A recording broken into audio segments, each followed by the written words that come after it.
We are here at the Johannesburg Chamber of Commerce and Industry for the U.S. missions briefing in South Africa leading up to AGOA. The U.S. Consul General is here to brief the media and the public about some of the plans between USA and South Africa and what are the developments between these two nations. I'm your host, Ntalonhle Ncakaza. Welcome to the boardroom. I think a lot of people are not aware that today we have 600 U.S. companies already operating in South Africa, and those companies together employ more than 220,000 South Africans. So the United States has been here for a long time, and we're deeply invested in the people of this country from an economic standpoint in particular. JCCI is part of a 400-year-old chamber movement. The chamber movement was established in Marseille 400 years ago to establish a platform where traders and craftsmen could exchange trade and policies. JCCI was established in 1890 and we're part of the International Chamber of Commerce in Paris, so we have access to 14,000 chambers globally.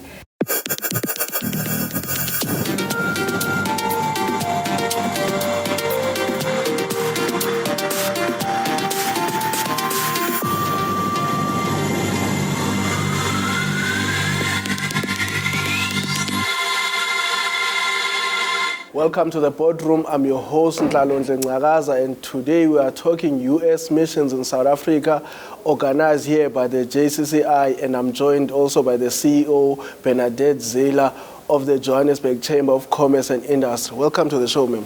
Thank you so much. Thank you for the invitation as well. Yes. Tell me more about the history of this organization, because JCCI has a big history in this industry, in the commercial space. Absolutely. JCCI is part of a 400-year-old chamber movement.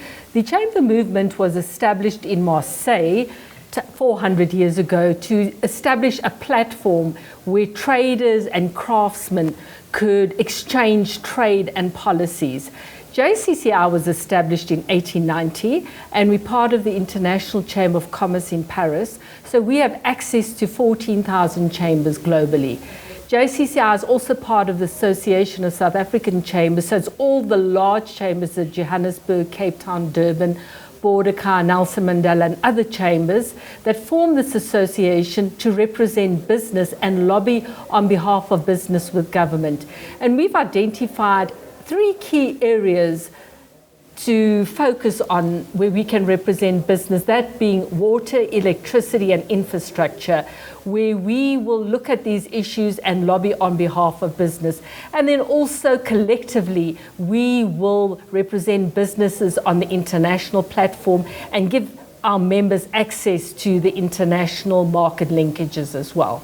In JCCI, we host 2 to 3 international events a month, so we have a strong focus on developing and facilitating international trade. We will have the High Commissioner, the ambassador giving an overview of the bilateral trade opportunities. Then we'll have a logistics company and a financial institution talking through the trade cycle. So we really offer our members different regions or different areas of focus where they can expand their business as well. In Pretoria, we have about 198 embassies. In fact, Pretoria has this, in that space, has the most embassies worldwide in that short space of land, and it's about 198 embassies. So we identify these embassies and we request these embassies to present at a trade day as well. And then something that JCCI is also very passionate about is SME development. Yes. Since 2002, we've run different SME development programs with the German government through GIZ. We also work with the British High Commission through Trade Forward Southern Africa, with Trias Belgium, with the city of Johannesburg and the Gauteng province, where we will train Black-owned SMEs and equip them with every aspect of exporting. So once we've done the selection process, we will then do a site visit to look at the operations of the business and also to see where we can assist businesses. And then from there, we will put together a mentorship program. We look at business development skills. We look at financial management, product development, labeling, and also sales and marketing, negotiating skills, everything pertaining to business skills and making your business more sustainable. Then we'll introduce the businesses to export training, basic, intermediate export training. And once the businesses are export ready, we will do a feasibility study. We look at the harmonized tariff code, the free trade agreement, and we help the businesses identify suitable markets of entry. And then we will assist these businesses to showcase their products locally. So we work very closely with local organizers like CITEX, Global Trade Show, and other local organizers, where we negotiate that these businesses showcase their products.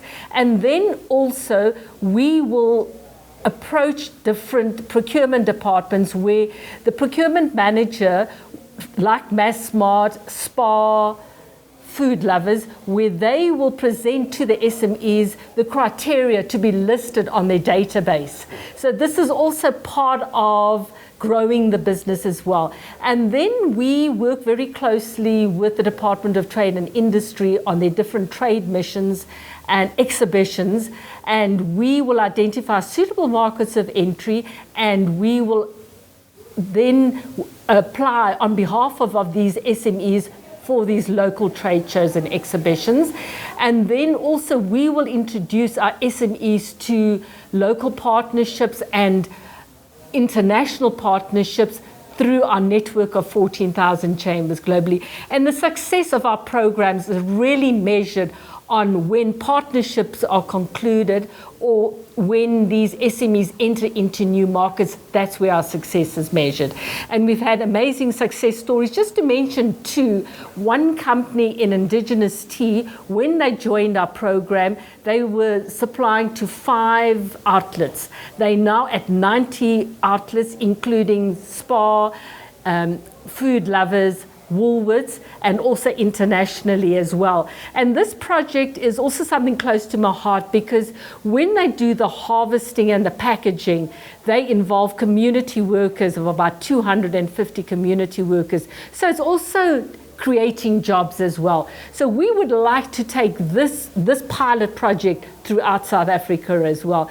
And then another company as well that through the program has now also supplied the local retail as Choreographed. So that's just 2 examples of the many successes we have through the program. Also, I was asking also, ma'am, about your own history, in business, Yes. and how you came to be in this position of CEO of this organization. Yes, well, my journey at JCCI goes back 20 years ago. So my company, which I have now handed over to someone to run, distributes medical and laboratory equipment, and I was looking for an expansion plan. And JCCI had a program through the International Trade Center and the Canadian government equipping women to export. And through that program, in a very short space of time, I traveled to 20 countries in Africa, to Cuba, America, India, to Dubai, and it really gave me access to international markets. And our company secured contracts with major ministries of health in Africa. And in 2011, we were Exporter of the Year through an award at JCCI and the First National Bank. And in 6.5 years ago, I was offered the position as Head of International Trade.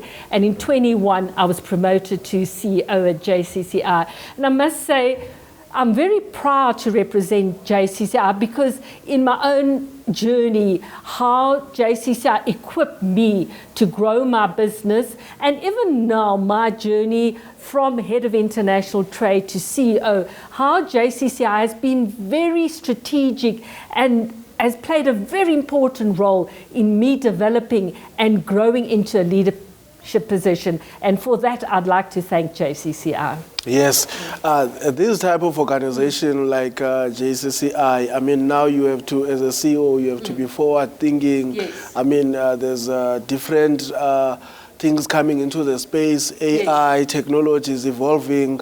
How are you preparing for the future as this organization in terms of your relevance in this space?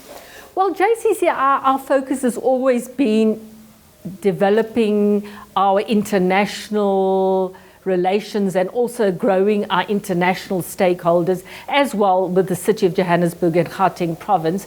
So there are quite a few proposals and very strong relations with projects with the EU, and also to expand on the projects with the German government through GIZ, also with Trade Forward Southern Africa, the British High Commission as well. So there's several projects in the pipeline that will be materializing very shortly as well.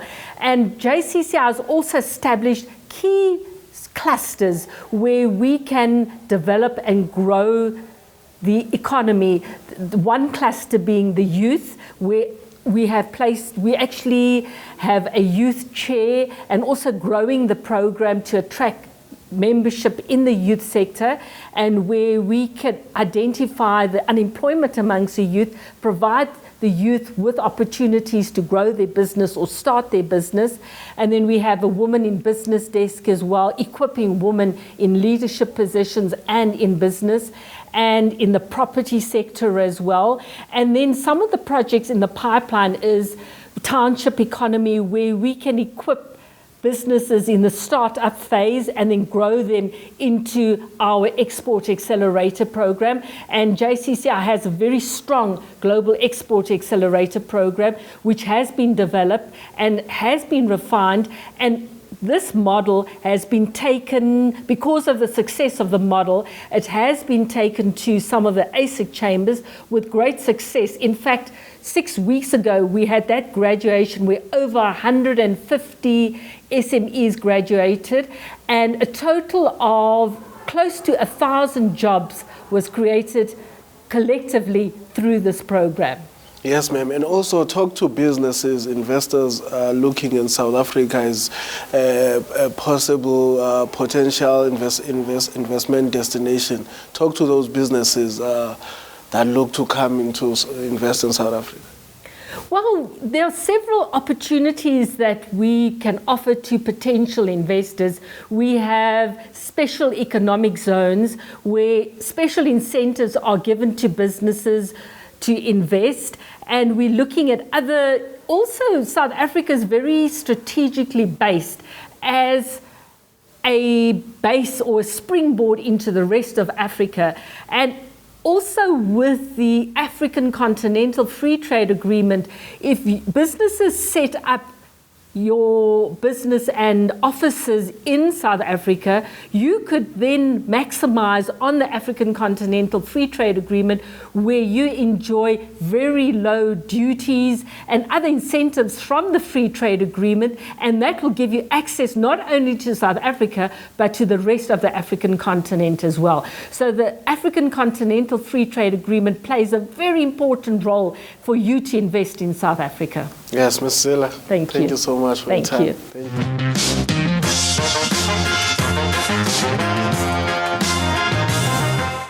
Welcome to the boardroom. I'm your host, Ntalonje Ngcakaza, and I'm joined by Ms. Nikki Mutsepe, Sales Executive at BALSA. We are talking U.S. missions in South Africa and some of the developments leading up to AGOA. Welcome to the show, ma'am. Thank you so much. Yes. Jay, and to all the viewers as well. Yes. Tell me more about your work at BALSA and this imports and export space. What can investors coming in interested maybe in that space? What can they expect? As you've already said, I'm Nikki Mutsepe. I'm a sales executive at BALSA in South Africa. We in the space of logistics, imports, exports, customs clearing, warehousing, distribution, and specializing in doing projects It could be any kind of project because we are moving any kind of cargo. It could be out of gauge, OOG, it could be in gauge, whichever way that you look at the ro-ros as well. And we are all over Africa basically. We have got 16 port concessions in Africa.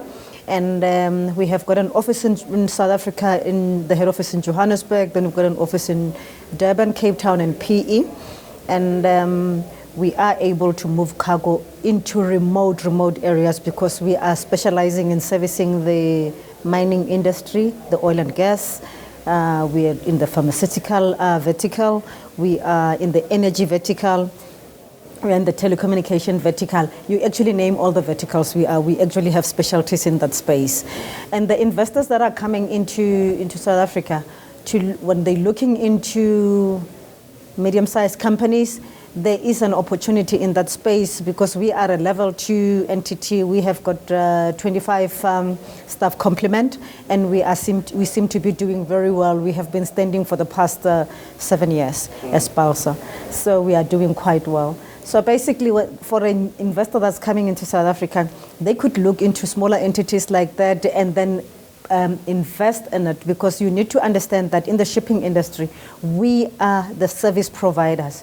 We do not own vessels, we do not own aeroplanes, and we also do not own the trains. There are departments that are owning those. That space in South Africa is the SOCs, the Chapter 9 institutions like your Transnet, that would be owning that part. And then otherwise, you have in the shipping, when you're talking about vessels, there you will have organizations that are, like your Mediterranean shipping, your Maersk, and those kind of companies that they are owning the vessels. So, but now we are part of MSC, hence our umbrella name mother body is AGL, Africa Global Logistics. And then in that space, MSC is part of who we are, of Balsa. We are actually the baby product of the AGL. Yes, what have been some of the challenges in this space that you have seen? The challenges that we have got in the space, as a BE entity that is a level 2, most of the time the challenge is that you don't get to know about the project, the global projects that are happening, but because you only get to know about them towards the tail end. But usually what we are doing is that we want to be involved with any project from the beginning of it. Here at the US mission that we are attending today, one of the questions that I've actually asked was that how do we intercept those projects that the US Commercial Services is actually providing in Africa from inception? Because I want to cost a project from the onset. I don't want to come in and a project that has been negotiated for the past 3 years, that has been negotiated for the past 5 years. Then when you get to know it, it's only being advertised on TV because now the minister is going to cut the ribbon and showing the side, and everything has already been signed. You have not costed, you do not understand the infrastructure, whatever that's going to be happening. And you need to understand, for every project, transport is your most expensive. Never mind the product. For every organization, logistics is your is your biggest expense. So somebody needs to take care of that part. And I am in the industry of taking care of your logistics. Basically, I move boxes. I move containers. That's my job. I might have maybe a beautiful title that's saying sales executive, sales manager, sales what and what. But my job is to move boxes, is to make sure that I move your box from point A to point B. If it doesn't get to you by point B, I have to move it to point C, up to where you want it. Thank you. Now we're also talking BRICS Plus.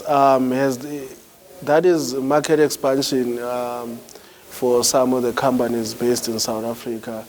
Have you had that experience, or that's the trajectory that your company is looking at? Look, we are operating all over the world because we are an international company. We are an international forwarder after all. In terms of growth in that space, there's still a lot that needs to be done. You need to understand that at this point in time, there's a lot of talks that are still happening within policies, within how to redirect this, where to, there's a new monetary node that's that's still in question. That over and above that, there's still a war somewhere else in the other part of the world that is actually affecting us in more ways than one. But also on the same note, we still have America that we are dealing with, and then we have got AGOA on the other side. There's still a lot of things that needs to be balanced. Until those things are being put into perspective, they've been somehow, there's that liberal balance around it, then we know that there will be a better way that have been paved. So, but nevertheless, we are here now, we're doing business in Africa, and we exist, and we are a woman-led organization. Mandisa Maketa is our GM. Yes, thank you so much, Miss. Thank you. You're welcome.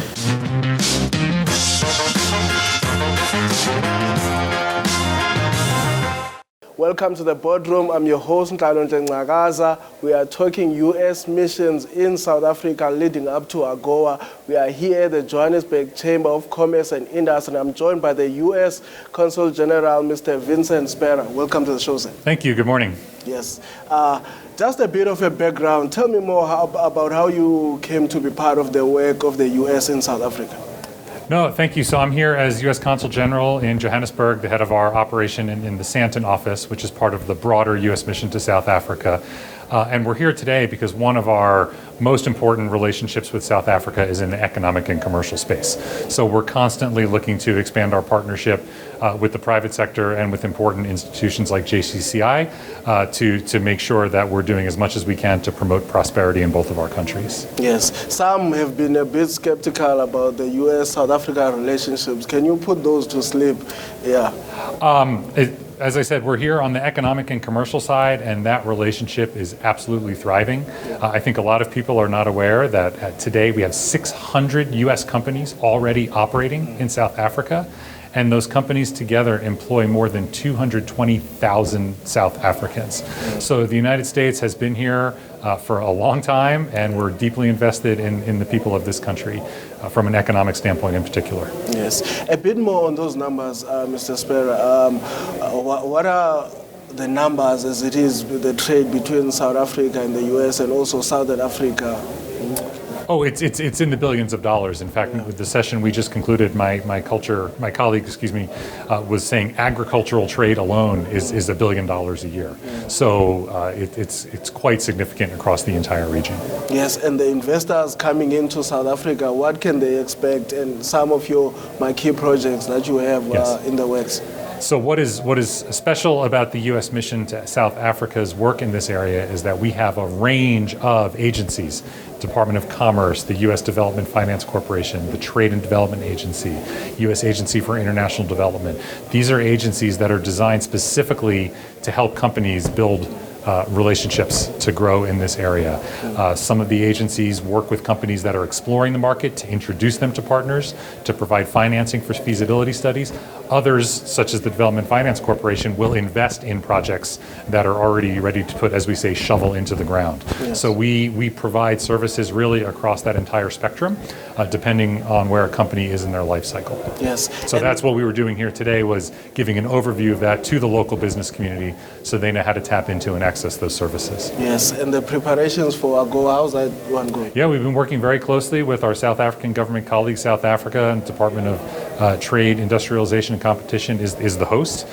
So we've been working very closely, and we're excited to welcome the delegations as they come in, and we're very appreciative of South Africa for hosting the event this year. Yes, Mr. Sparrow, thank you so much. Thank you very much. Thank you. The USA and South Africa enjoy a very prosperous relationship, and today at the Johannesburg Chamber of Commerce and Industry, Mr. Vincent Sparrow, who's the U.S. Consul General in South Africa, expanded more on these relations and the future of the U.S. and South Africa friendship. My name is Ntalonhle Ngcakaza. Signing off is the boardroom.